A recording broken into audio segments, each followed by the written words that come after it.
তুমি বের হও, ছবি পাঠাও, নাহলে হাত কেটে ফেলবো আমি। দেখো আমি বিষের বোতল নিয়ে আসি, ছবি পাঠাও। তুই বেটা আমার বোনটাকে বেটা ফুসলেছিস বেটা ফাজিল।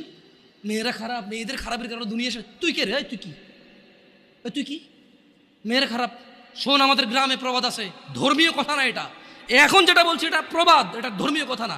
কোনো মেয়ের যদি একবার হাঁটুর উপরে কাপড় ওঠে আর নামে না বেটা। তুই উঠাইছস হাঁটুর উপরে কাপড়, ও উঠায়নি। হাঁটু পর্যন্ত তুই উঠাইছস, আর এখন সে নামাচ্ছে না। তুই মনে করিস তুই বেঁচে গেছিস না? তুই মনে করিস তোর জিনাই জেনা না? না বেটা, ও তোর সাথে জেনা করেছে, এরপরে তোকে বাদ দিয়ে আরেকজনের সাথে করবে, আরেকজনের সাথে করবে। আর তুই সূচনা, তুই ওকে শিখাইছিস, এটা সব গুণ তোর উপরে আসবে বেটা। তুই নিজের ছোট পাপিষ্ট মনে করিস না? তুই মনে করিস কি হয়েছে, আমি তো একটা চুমাই নিছি, আমি তোকে বলছি ছবি তুলে পাঠাও, টয়লেটে যাও, ব্লাউজ খুলে ছবি তুলে পাঠাও, জামা খুলে ছবি তুলে পাঠাও। বেটা ফাজিল, আল্লাহ তোকে হৃদায়ের দিকে আমিন।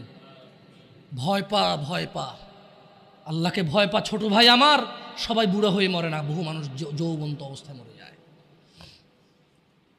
ছোট ভাই আমার, তোর ঘরেও বোন আছে, ভয় পা, আল্লাহকে ভয় পা। তুই এত বড় অপরাধে লিপ্ত হইস না। তুই মেয়েদের হাঁটু পর্যন্ত কাপড় তুলিস না, খবরদার, তুই এটা করিস না। তো মানুষ তো বেশি নাই, তারপর আলহামদুলিল্লাহ সবাইকে কবুল করুন, যেহেতু ঘরোয়া পরিবেশে। বলেন তো কোনো মেয়ে, আপনার বয়স তখন 16 বছর ছিল আর কি, আচ্ছা যান, কোনো একটা 14 থেকে 18 বছরের মেয়ে আপনাকে বলছে চলো আমরা একসাথে থাকি, বলেন 1 লাখ একটা পাবি না, 1 লাখ। আমি বলে দিচ্ছি, চ্যালেঞ্জ হলে আসিও, তুমি প্রমাণ করে দিও, যাও। মেয়ে কি বলো, মেয়েরা প্রেম হারাম ইসলামে বিয়ের পূর্বে সম্পর্কই হারাম। কিন্তু এর মধ্যেও কোনো মেয়ে ছেলেকে বলে না কিস করো, আমাকে একটা তোমার লুঙ্গি খুলে ছবি পাঠাও, বলে না।